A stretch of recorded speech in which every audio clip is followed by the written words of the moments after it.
नमस्कार, मेरा नाम परी है और आप मेरी आवाज में सुनने जा रहे हैं तीन भाइयों की सच्ची कहानी। इस वीडियो को सुनने से पहले यदि आपके पास हेडफोन हो तो यूज जरूर करना ताकि आपको कहानी समझ में आए।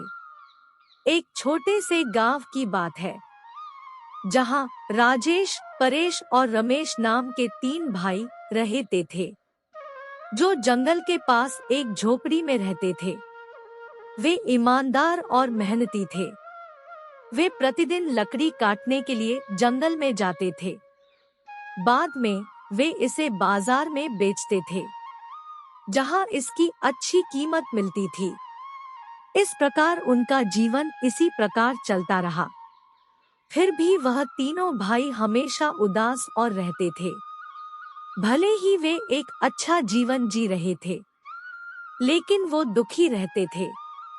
हर कोई किसी न किसी चीज के लिए ख्वाहिश रखता था और उसके लिए लालची रहता था।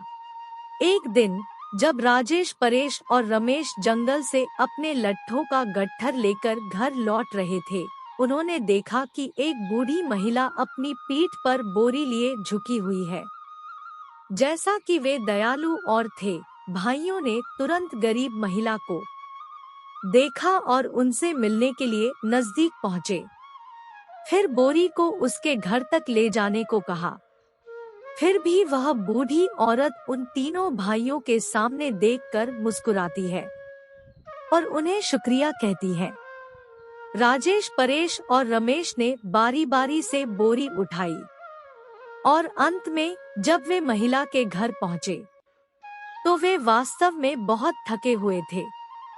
उन तीनों भाइयों को यह नहीं पता था कि यह बुढ़िया कोई साधारण व्यक्ति नहीं थी और उसके पास जादुई शक्तियां थी। घर पहुंचने के बाद महिला ने पूछा कि क्या कोई इनाम के रूप में मैं आपकी कोई मदद कर सकती हूँ।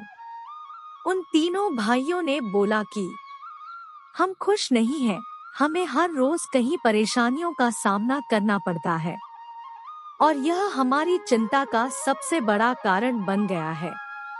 परेश ने उत्तर दिया, काश हमारे पास एक बड़ा सा महल होता, घर में नौकर चाकर होते, एक अच्छी सी बीवी होती जो हर रोज नए पकवान खाने को मिलते। काश हमारे जीवन में भी ऐसी खुशियां होती।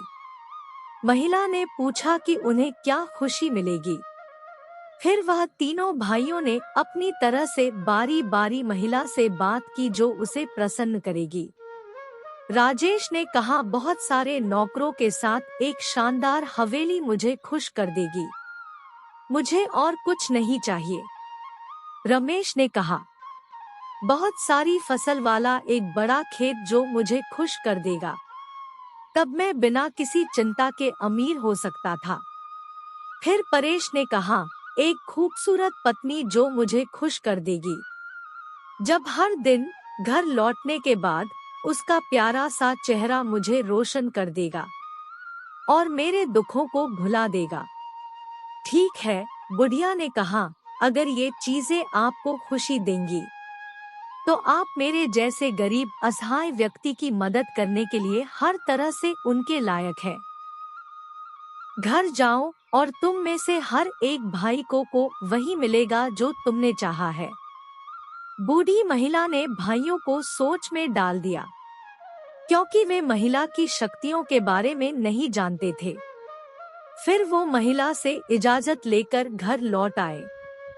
घर लौटने के बाद उन तीनों भाइयों ने देखा कि उनकी झोपड़ी के बगल में एक बहुत बड़ा महल था, जिसमें एक दरबान और दूसरे नौकर बाहर इंतजार कर रहे थे। उन्होंने राजेश का अभिवादन किया और उसे अंदर ले गए। रमेश को कुछ दूरी पर एक हरा भरा खेत दिखाई दिया। तब रमेश सोचने लगा कि काश यह खेत मेरा होता। तभी एक हल चलाने वाले ने आकर रमेश को आकर बताया कि यह खेत आपका है। रमेश खुशी से झूम उठा। परेश जब घर की ओर बढ़ता है, तब वह सामने से देखता है कि एक खूबसूरत लड़की उसके पास आई और उसने कहा कि मैं आपकी पत्नी हूँ। फिर परेश भी सोच में पड़ गया, क्या यह औरत सच बोल रही है? फिर वह खूबसूरत औरत ने बताया कि मैं आपकी पत्नी हूँ। परेश यह बात सुनकर खुश हुआ। फिर वो तीनों भाई सोच में पड़ गए कि हमारे जीवन में अचानक से इतनी सारी खुशियाँ कहाँ से आ गई। फिर राजेश ने बोला कि हमने उस बूढ़ी औरत की मदद की थी, तभी उसने उस मदद के रूप में हमारे लिए भगवान से प्रार्थना की थी कि हमारी सारी समस्या दूर हो जाए। फिर वह तीनों भाई खुशी से झूम उठे। उन्होंने भगवान का और उस महिला का शुक्रिया अदा किया और अपनी नई जीवन शैली को अपना लिया। दिन बीतते गए और जल्द ही 1 साल खत्म हो गया। हालांकि अब राजेश, परेश और रमेश के लिए स्थिति अलग थी। राजेश हवेली का मालिक होते भी महल का सही तरीके से किसी भी तरह की निगरानी नहीं कर पाया, क्योंकि उसे ऐसे महल में रहने की आदत नहीं थी, क्योंकि वह एक साधारण झोपड़ी में रहता था। रमेश, जिसने अपने खेत के बगल में एक अच्छा घर का और खेतों को हल करना और समय समय पर बीज बोना, यह सब वो सही तरीके से संभाल नहीं पाया। परेश भी अपनी खूबसूरत पत्नी का सही तरीके से ख्याल नहीं रख पाया। वह तीनों भाई महल, खेत और एक खूबसूरत पत्नी, इन तीनों खुशियों का सही तरीके से ख्याल नहीं रख पाए, क्योंकि वह लोग इन खुशियों के आदी नहीं थे। फिर कुछ दिनों के बाद वह लोग फिर से नाखुश थे। फिर एक दिन वे तीनों मिले और बूढ़ी महिला से उसके घर मिलने का फैसला किया। रमेश ने कहा, उस बूढ़ी महिला के पास कहीं कोई जादुई शक्तियां हैं, जिसने हमारे सपनों को हकीकत में बदल दिया। हालांकि अब हम तकलीफ में हैं और खुश नहीं हैं, इसलिए हमें जाना चाहिए और उनकी मदद लेनी चाहिए। एक वही बूढ़ी महिला है जो हमें हमारी खुशियां वापस लाने में मदद कर सकती है। जब वे बूढ़ी महिला के पास पहुंचे तो वह एक बर्तन में दाल पका रही थी। उसका अभिवादन करते हुए उन तीनों भाइयों ने बताया कि वह कैसे फिर से दुखी हो गई थे। राजेश ने कहा, कृपया हमें बताएं कि हम एक बार फिर कैसे खुश रह सकते हैं। बूढ़ी महिला, ठीक है, बूढ़ी महिला ने जवाब दिया, यह सब आपके अपने हाथ में है। देखिए, जब आप में से हर एक ने अपनी इच्छा रखी और वह पूरी हुई तो आप खुश थे। हालांकि खुशी कभी भी एक बहुत महत्वपूर्ण चीज संतोष के बिना नहीं रहती। पहले क्योंकि आप खुश थे लेकिन वास्तव में कभी संतुष्ट नहीं थे, या खुशियाँ, संतुष्ट और दुख ने आप पर काबू पा लिया और आप फिर से उदास हो गए। अगर आप संतुष्ट रहना सीखते हैं तो ही आप वास्तव में खुशी का आनंद उठा सकते हैं। राजेश, परेश और रमेश को अपनी गलती का एहसास हुआ और वे घर वापस चले गए। उन्होंने देखा कि वे कितने भाग्यशाली थे कि उन्हें वे उपहार मिले जिनके लिए वे कभी तरसते थे। रमेश एक हवेली का मालिक होने के लिए आभारी महसूस करता था और हवेली की अच्छी देखभाल करने लगा।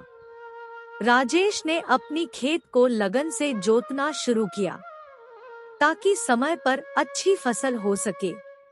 परेश ने भी घर में अपनी सुंदर पत्नी के कामों और उसके प्रति उसकी भक्ति की सराहना करना सीखा। फिर वह तीनों भाई एक साथ उस बूढ़ी महिला के आशीर्वाद लिए। फिर तीनों एक साथ खुशी खुशी एक साथ रहने लगे और वो हमेशा खुशी से रहते थे। फिर वह तीनों भाई सोचने लगे कि हमारे पास जो है उसी में हमें संतोष रहना चाहिए। आपने इस कहानी से क्या सीखा? जीवन में हमारे पास कुछ हो या ना हो, हमेशा खुश रहना सीखना चाहिए। खुशियाँ कभी भी हमारे साथ हमेशा बरकरार नहीं रहती। हमें जीवन में हमेशा हर मोड़ पर एक साथ मिलकर खुश रहना सीखना चाहिए। यह पूरी कहानी परी की आवाज में मैंने खुद ने लिखी है। यदि आपको यह कहानी पसंद आई हो तो मेरे वीडियो को लाइक और शेयर जरूर करना। यदि आपको मेरी कहानी से कुछ प्रेरणा मिली हो तो मुझे कमेंट बॉक्स में जरूर बताएं और मेरे चैनल को सब्सक्राइब करके मेरे जीवन में प्रोत्साहित जरूर करना। यह वीडियो देखने के लिए मैं आपकी आभारी हूँ।